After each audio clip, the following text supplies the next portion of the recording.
Hey everyone, welcome back to the NSHSS Scholars Connect Podcast. With Earth Month in full swing, we're asking a big question. What if celebrating Earth Day wasn't just one day, but something we did every single day? In today's episode, we're joined by two incredible guests from the Captain Planet Foundation, Latoya Henry and Becca Bullen, who are here to show you that making a difference for the planet doesn't have to be overwhelming. From simple daily habits to powerful mindset shifts, we're breaking down how you can start creating real impact right now. So if you've ever wondered where to start, this episode is for you. Let's dive in. Hello, everybody. Welcome to the NSHSS Scholars Connect podcast.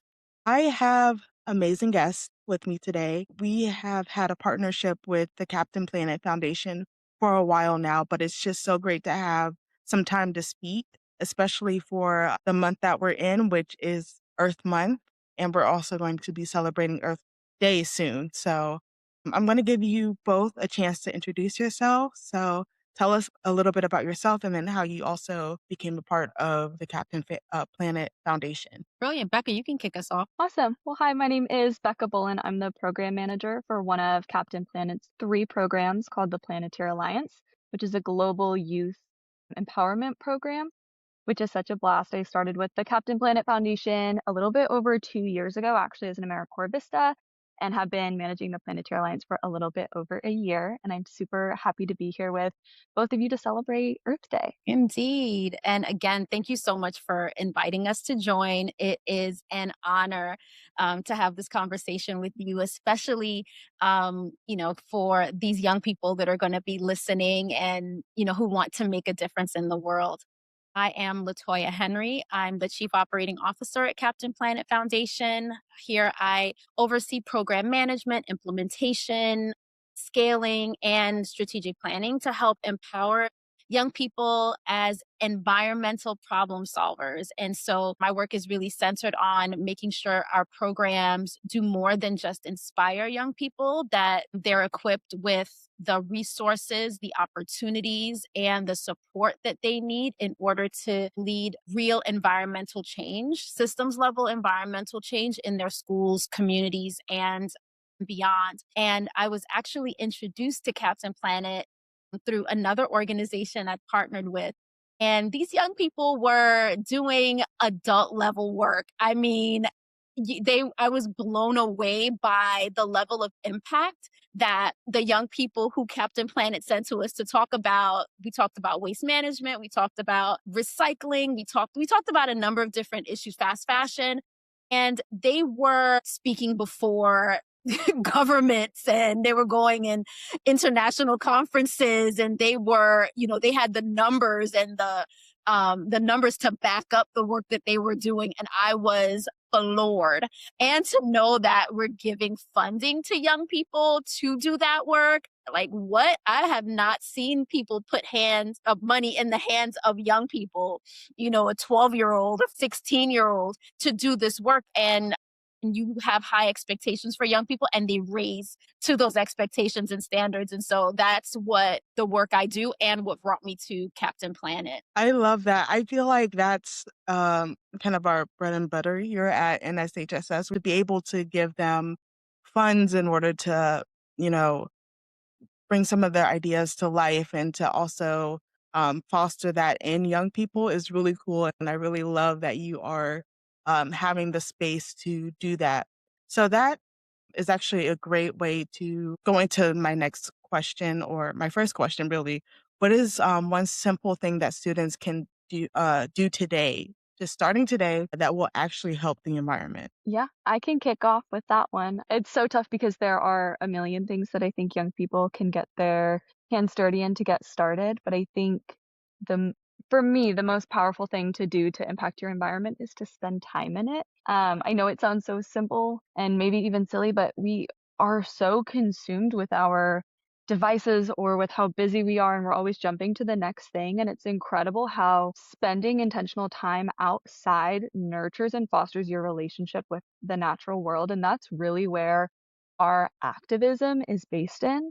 We oftentimes in my program talk about something called climate stories, which is really the origin story behind why you wanted to get involved with the environment, why you feel so inspired to take action. And 9 times out of 10, that comes from a young person saying, I spent my whole life growing up going to this park or this beach or this national park. And over time, I started to see specific changes. And it's that kind of switches a flip in them and makes them want to take action. And so that's what I would encourage students to do, is just take some time, go outside, see what you notice, and you'll be amazed by seeing these beautiful green spaces. And maybe you start to notice some plastic pollution pop up on the ground, or you're curious why there are less trees than there used to be, or the birds aren't chirping like they used to. And that curiosity that drives your investigation of, okay, why does this happen? Why am I seeing these effects in my environment, is what really kickstarts your ability to take action on those things. So that is me. That's a great one, Becca. Well, for me, it's them knowing that they're not just the leaders of tomorrow, they're leaders right now. And there is something that they can do. Yes, certainly getting out into nature and putting their devices down and really engaging with the environment around them. But the other thing is very simple. It's just start paying closer attention to what we throw away. And as we look at the projects and the grants that we provide to young people, so much of it comes from everyday habits that people have that they may not recognize has a tremendous impact on the environment. And those daily habits of buying single-use plastics and food waste and items that we use only for a few minutes and discard without thinking about them. And we can start by reducing what we use, reusing what we can, and being more thoughtful about how you toss something or where you toss something. And those small actions, they seem really minor, but they build great habits, how that can lead to bigger change. And I remember us being in the Gambia, and we were at a school where we were planting trees. And interestingly enough, these t-shirts that they were unwrapping had plastic around. The t-shirts were enclosed in plastic. And it was in an elementary school, and a few of the children that were helping us, they threw the plastic on the ground. Our CEO, Lisa, and myself, we both saw that independently and showed the young people, well, we picked it up and we were throwing it out properly, not on the school grounds where we were planting these beautiful trees, but something as simple as we're not tossing it on the ground. It's something that that we'll need to dispose of, because in the Gambia it's a large issue of the waste being thrown, and you can see it embedded in the dirt on the roads, on the side streets. That's something really simple. The other thing is, when I go to restaurants, it's very seemingly simple. What kind of straw is that? Is that a plastic straw? Is that a paper straw? If it's a paper straw, I'll have that. And if it's a plastic straw, no thanks. And we're very mindful and intentional about that. And I must admit that while I was a level of conscious, I'm that much more conscious now of the different ways that, we can ensure that the paper goods or plates, disposable plates, well, they don't need to be plastic, or I won't use a plastic straw. So just these minor actions, they build habits and a consciousness that lead to that change.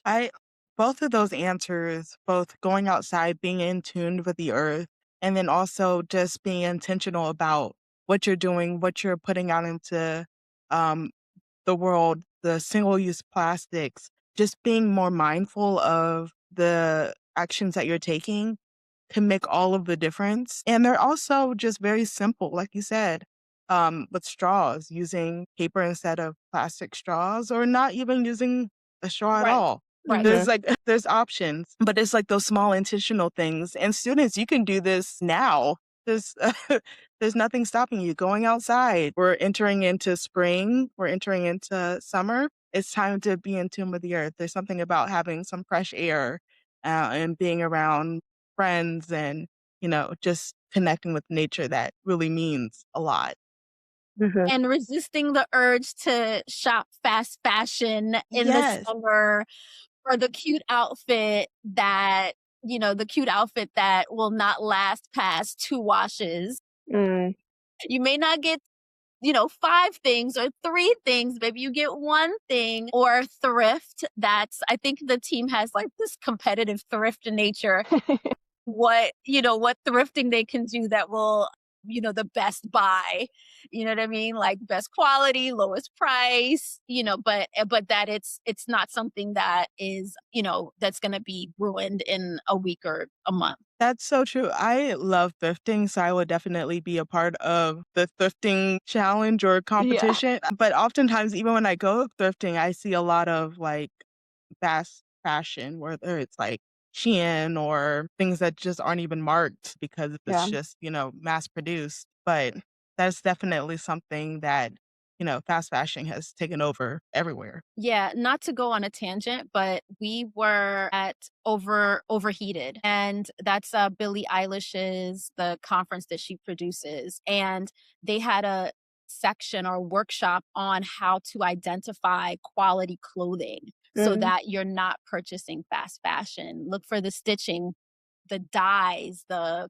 fabric, and not to go on the fashion tangent, but that was really, I think, interesting and eye-opening for young people. And I think that this generation, I think Gen Z and increasingly Gen Alpha, is conscious about that, and there's like a thrift culture that is cool. And there's certainly, fast fashion culture, but I think that they're, leaning more in the direction of conscious consumerism. I agree. I think it's so cool how thrifting has become a trendy thing because I think especially right now we jump on and off of fashion trends so quick that you could buy a shirt today and in 2 weeks it's not cool to have that shirt anymore. But at the time you're like, I have to have this, otherwise I'm not gonna, fit in, or this is so my style. And then 2 weeks later it's in the landfill. And I think too, something that I think is such a major issue is we don't always witness the consequences of our consumption. Oftentimes, the clothing that we're throwing out, or maybe we're giving it to a thrift store, but we also know that a lot of that clothing is shipped overseas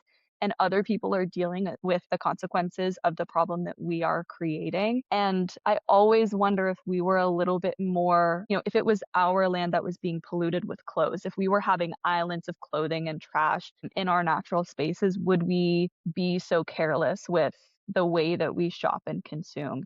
But I agree with you, Latoya. I think this generation is really good at making it really cool to have cool pieces that are either vintage or pre-loved, and encouraging that as a habit, I think is really incredible. Yeah, I've also seen upcycling come back Yeah.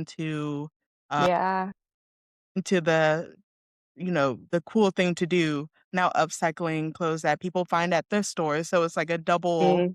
you know, Yeah. double benefit. Yeah, exactly.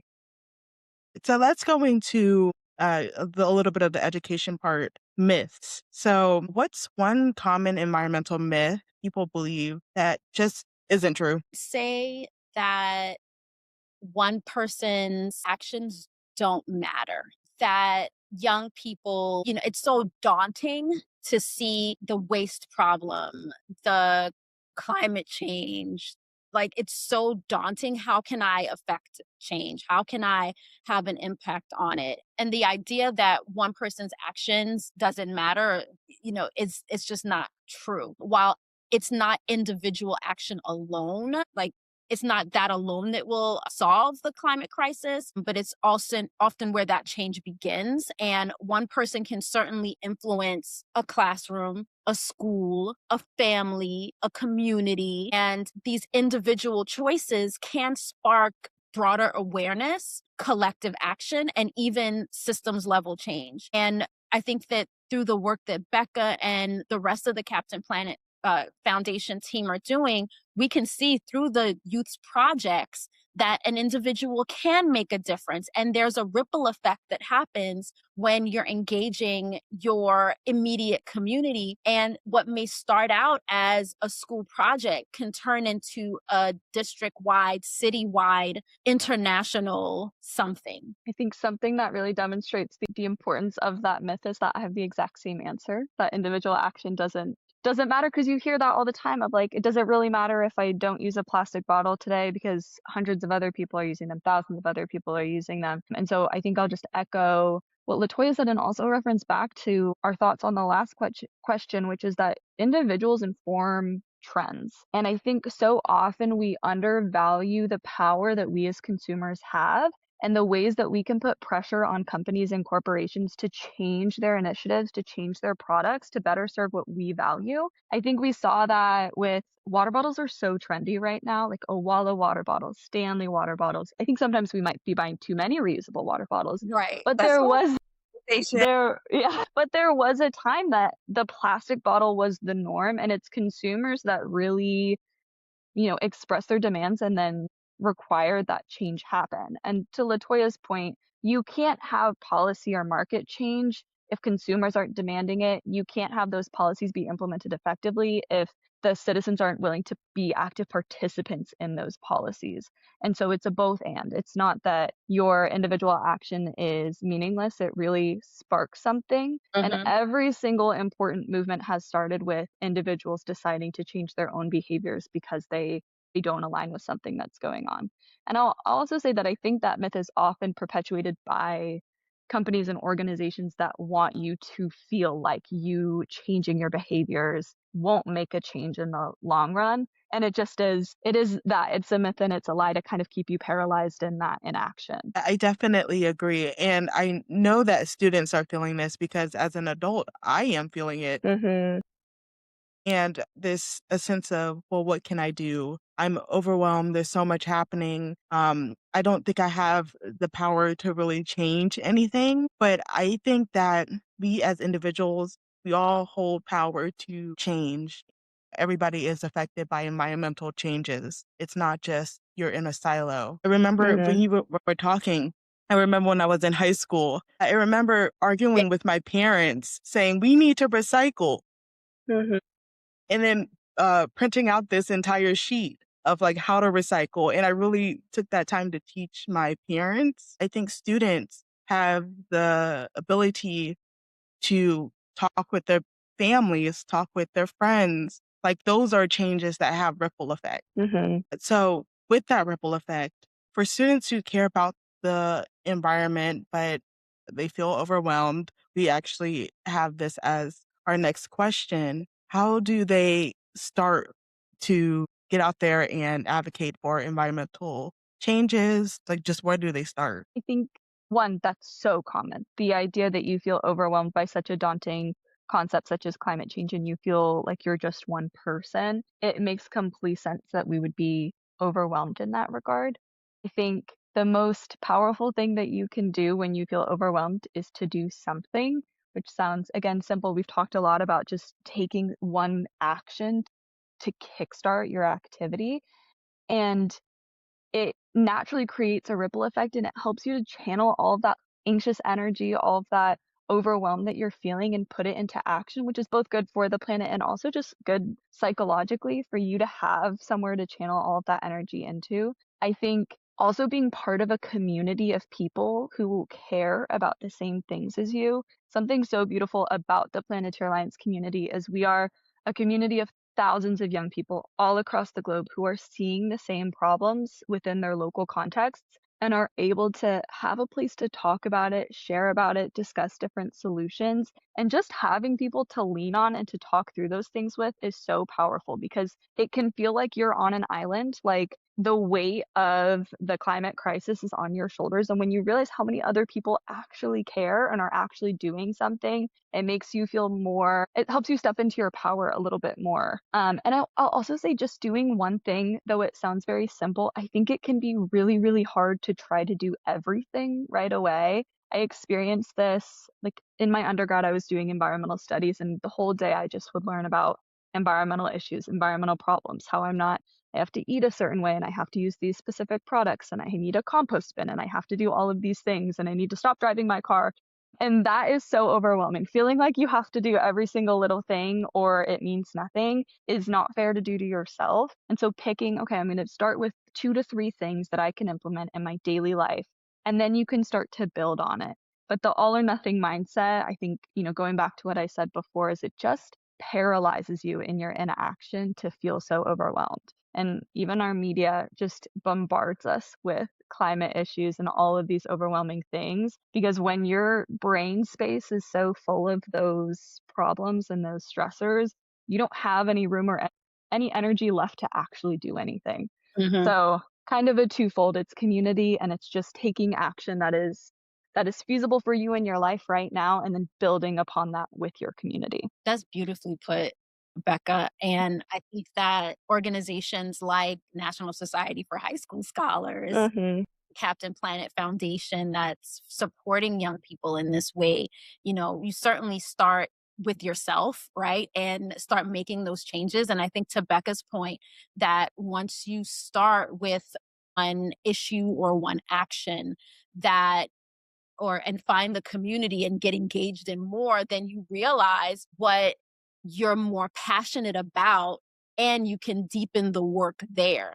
Certainly looking at Planetary Alliance and joining this community of young people from all over the world. And the way that the program is set up is that, it'll start out with education. It'll start out with a boot camp and a certificate in climate change and climate awareness and campaign strategy. But then there are opportunities for smaller engagements or smaller action engagements that help to build confidence, experience, and skill, and then leading to larger projects. And Becca and her team do an incredible job of preparing young people for applying for a grant, of identifying the issue, really looking at what's the problem that I want to solve or to help solve, and flushing out that idea so that they can execute upon it. And so the team is giving them mentorship and guidance on how they can affect change. And then once they've completed that project, there's a reporting component for them to understand what they were able to accomplish with that project. And the team is guiding them on that arc of increased environmental action and engagement through these projects. And I think just thinking about the young people that we're working with, there's Natalie. Natalie, the residents were living without access to waste management systems. And she partnered with local organizations to introduce practical community-led solutions to waste management and that they can sustain themselves. And that's one person who started out small, if you will, but over the course of time, through her engagement with Captain Planet, through the Planetary Alliance and other programs, she was able to apply for our Season of Solutions. And that's the project that she chose. And it may seem daunting and like, what? I'm trying to create a waste management system for 5,000 people? But because she would have started out small, or she would have gotten that training and support and development and that, that cultivating that passion and those skills and culminating, if you will, like that's where she is, right? The last thing that she's been doing, but she's going to do a whole lot more, but this is the foundation. And it starts with what Becca talked about, doing the one thing and finding community. And that's what we, as organizations, that's what we provide. So if you don't know where to start, we can help you because we cycle through water and earth and fire, which is renewable energy, and wind, circular economy. So there'll be opportunities for all of those areas. And then you'll decide, you know what, I lean more toward earth because I'm interested in soil health and deforestation. And that's what I'm interested in. But you would have had an opportunity to learn, to engage, to have the funding to put that into action. I wanted to just shout out the initial origin of Captain Planet Foundation and the TV show and what it was really meant to do. I don't know if everyone listening knows that Captain Planet and the Planeteers is a TV show from the 90s that was created by Ted Turner and Barbara Pyle, and our foundation was created out of that TV show.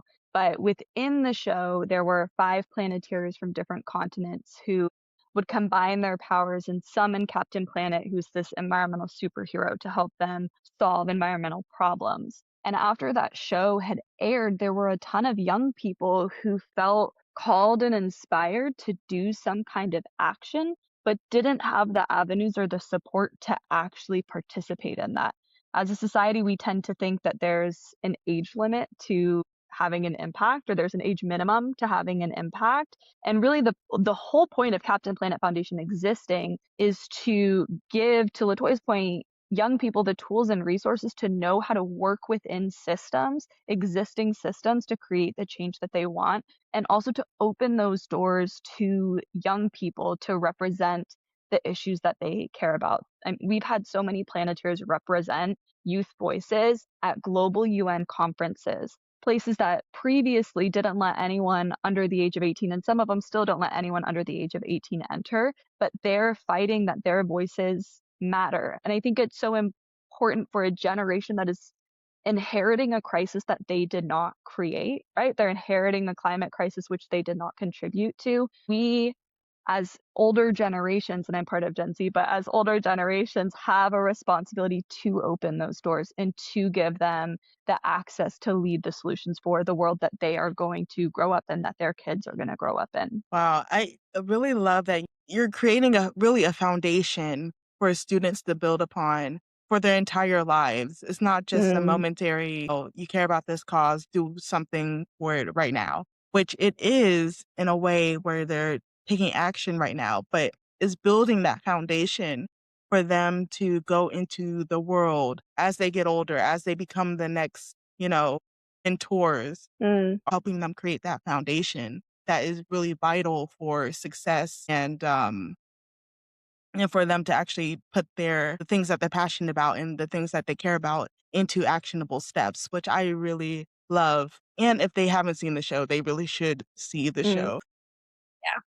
And I think the other pieces, it's certainly, to your excellent point, laying a foundation for them to take these skills into the world. And, we often talk about that, they're able to enter into the green workforce and green economy because they've gotten this level of experience. They've gotten high level levels of experience. But as Becca and another one of our team members, Lauren Stone, who were looking at, well, we've got these young people who are effectively graduating from our program because Planeteer Alliance works with young people ages 10 to 25. And recognize, well, we've been working with some of these young people since they were 10. And so we can't just send them off into the ether and say, pat them on the back and say, thanks, great to see you. Like, how do we continue to support them?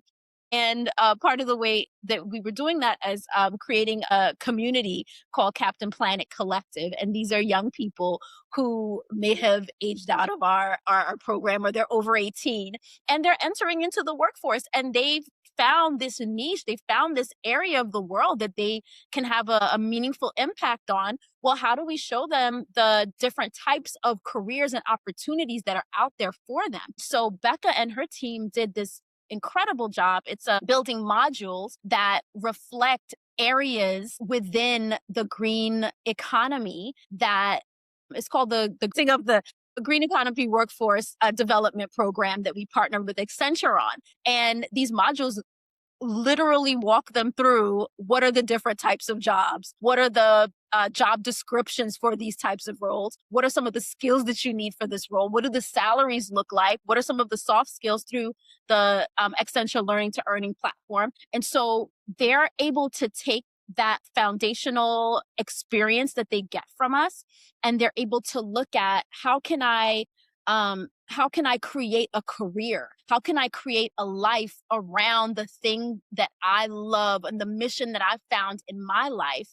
And we've got young people in Latin America, in the United States, and Canada, specifically for this green economy workforce development program. But we've got young people on the continent of Africa, we've got young people in Mexico and in India, and we've got young people all over the world. But to your point, that foundation, we're giving them a bit of a springboard of, here are all the different things that you can do. You don't have to go all over the place and, do all these necessarily deep dives.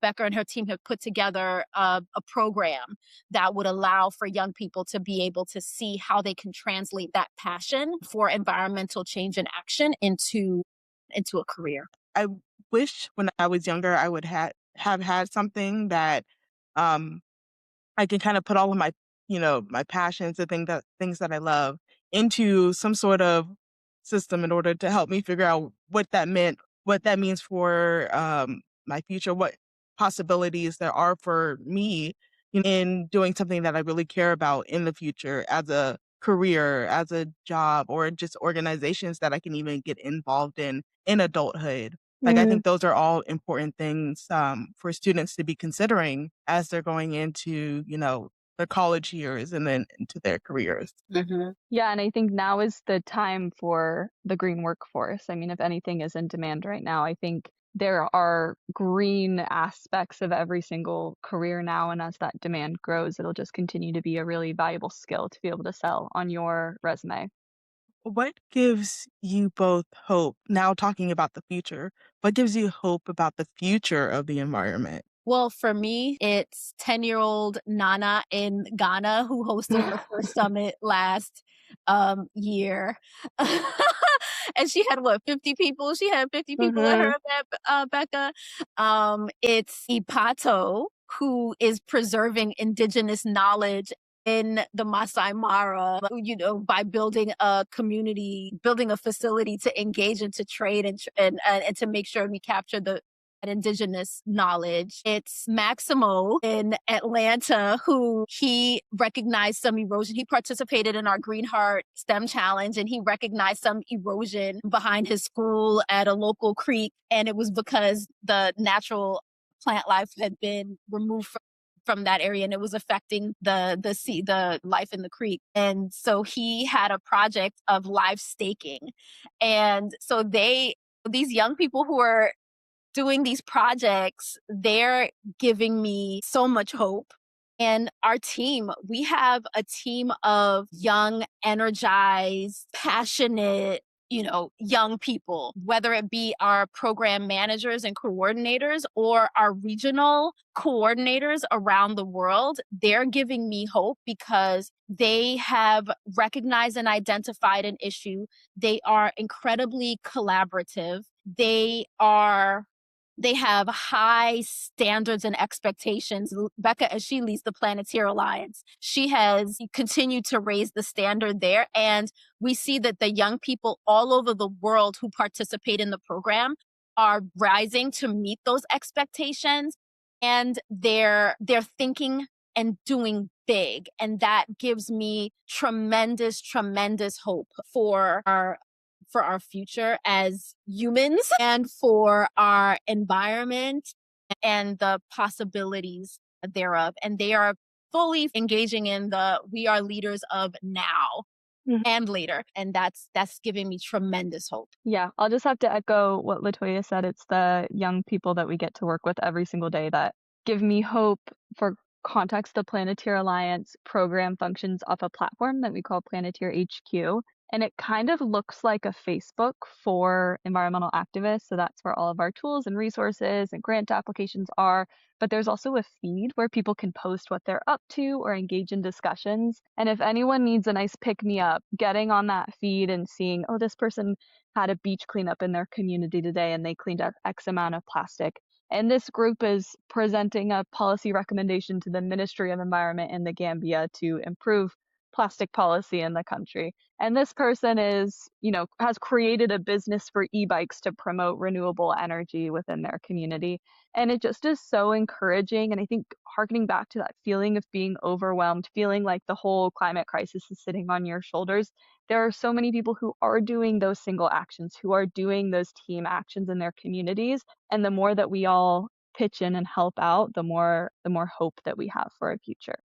For our listeners, please tell us how they can get involved with the Planeteer Alliance or just the Captain Planet Foundation in general. Yeah, well, I think jumping off what I mentioned, I would love for everyone listening who's within the ages of 10 to 23 to sign up for Planeteer Alliance. So you can head to planeteeralliance.com or planeteerhq.com to set up your account. You'll get your own account and get to start working through what we call the ladder of engagement. So it's a badging system where the more that you engage with things, the more courses that you take, the more opportunities you have to earn funding, mentorship, scholarships, and things like that. So I'd encourage everybody who is passionate about the environment and wants to get their hands dirty and get to work to sign up. Perfect. Thank you both so much for joining me today. It has been a pleasure. And I cannot wait for our listeners and our members to hear about the amazing work that you're doing, and then also the advice that you have for them going into any environmental work that they are going into, or how to even start, making those changes. So thank you so much for joining. I can't wait to engage with the young people on your platform about this conversation and see what they do. Mm-hmm. Yes, we'll have to keep you updated for sure. What an inspiring conversation. A huge thank you to Latoya Henry and Becca Bullen from the Captain Planet Foundation for reminding us that small actions really do lead to big change, and that progress always beats perfection. If you're feeling motivated, this is your sign to take that first step, whether it's changing a habit, starting a conversation, or getting involved in your community. And remember, caring for the environment isn't just something we do once a year. It's something we can choose every single day. If you're interested in learning more about how to become a member at NSHSS, or if you would like to learn more about how to get involved in the Captain Planet Foundation, which I highly encourage, you can find all of the information down below in our show notes. Thanks for listening to the NSHSS Scholars Connect podcast. Don't forget to subscribe, share this episode with a friend, and we'll see you next time. Today's episode was brought to you by the National Society of High School Scholars. The intro and outro music was produced by NSHSS Student Ambassador Sage Leggett.